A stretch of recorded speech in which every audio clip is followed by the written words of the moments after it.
উত্তর চব্বিশ পরগনার বাগদার বিধানসভা এলাকায় নেই কোনো দমকল কেন্দ্র।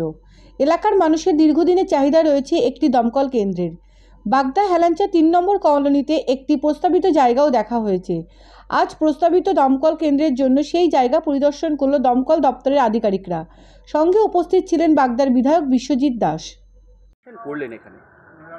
আজকে এখানে ইন্সপেকশন করলাম। আমাদের এখানকার এমএলএ বিশ্বজিৎ দাস সাহেব উনি আমাদেরকে বলেছিলেন যে এখানে দীর্ঘদিনের একটা মানুষের চাহিদা আছে এখানে একটা ফায়ার ব্রিগেড করার জন্য।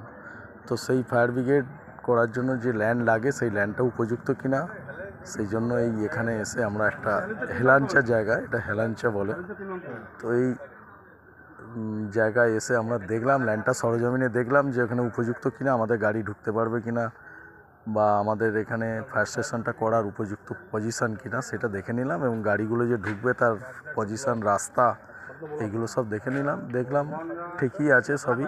রাস্তাটা একটু সরু আছে একদিকে, ওদিকে মেন রাস্তা আছে, সেটা ওনারা বলছেন যে ওদিক থেকে বড় গাড়িগুলো ঢুকতে পারবে, তো সুতরাং অসুবিধা নেই। এবার এটা ডিপার্টমেন্টে আমি সুটেবিলিটি রিপোর্ট দেওয়া হবে, তারপরে যদি ডিপার্টমেন্ট মনে করে এবং গভর্নমেন্ট চায় তখন এখানে একটা ফায়ার স্টেশন নিশ্চয়ই হবে। দ্রুত বলতে প্রসেসিং করতে যা সময় লাগবে, ল্যান্ড হ্যান্ডওভার হবে, তারপরে আমাদের ডিপার্টমেন্ট থেকে ওটা অ্যাপ্রুভাল হবে, তারপরে হবে। বাগদার হেলাঞ্চাতে দমকল কেন্দ্র তৈরির জন্য বিধায়কের উপস্থিতিতে প্রস্তাবিত জায়গা পরিদর্শন করল দমকল দপ্তর। অগ্নি নির্বাপন দপ্তর থেকে প্রতিনিধি দল এসেছিল, তারা কি পরিদর্শন করলেন এবং কি জানালেন? কতদিনের মধ্যে যদি হয়ও এখানে ফায়ার স্টেশন, কতদিনের মধ্যে কাজ শুরু হতে পারে? প্রাথমিক পর্যায়ের সমস্ত কাজটাই শেষ, শুধু জায়গা চিহ্নিত করার দরকার ছিল এবং এটা বাগদার মানুষের দীর্ঘদিনের দাবি ছিল। এবং আমি 2021 সালতে যখন এসেছি তখন আমার বাগদায় আমার বলার মধ্যেও এটা ছিল যে বিস্তীর্ণ এলাকা বাগদার, এখান থেকে বনগাঁ অত্যন্ত 35 কিলোমিটার ডিস্টেন্স, সেই কারণে বাগদা ফায়ার স্টেশন ভীষণ প্রয়োজনীয়। সেইভাবে আমি মুখ্যমন্ত্রী এবং সংশ্লিষ্ট দপ্তরের মাননীয় মন্ত্রীকেও লিখেছিলাম।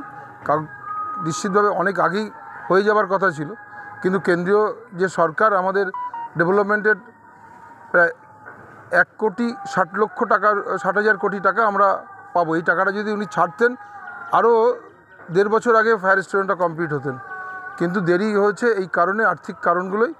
তথাপি তার মধ্যে মুখ্যমন্ত্রী নির্দেশ দিয়েছেন এবং আমাদের সংশ্লিষ্ট মন্ত্রী প্রাথমিক কাজ শেষ, জায়গা চিহ্নিত হয়েছেন।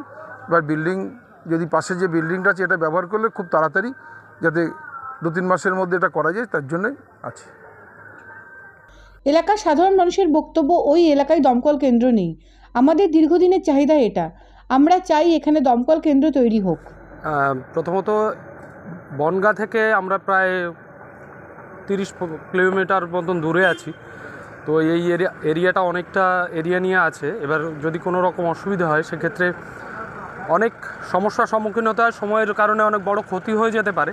তো আমরা চাই যে আমাদের এই এরিয়ায় ফায়ার স্টেশনটা হোক এবং মাননীয় বিধায়ক সাহেব এখানে এসেছেন, ফায়ার অফিসার এসেছিলেন, তো তারা দেখে শুনে নিয়েছেন এবং এই পরিমণ্ডলে এটা তৈরি হলে আমাদের বাগদাবাসীর অত্যন্ত উপকার হবে। আমরা চাই খুব তাড়াতাড়ি এই কাজটা সম্পূর্ণ হোক। এক্সট্রা নিউজের জন্য কিষাণু ঘোষ দস্তিদারের রিপোর্ট, বাগদা।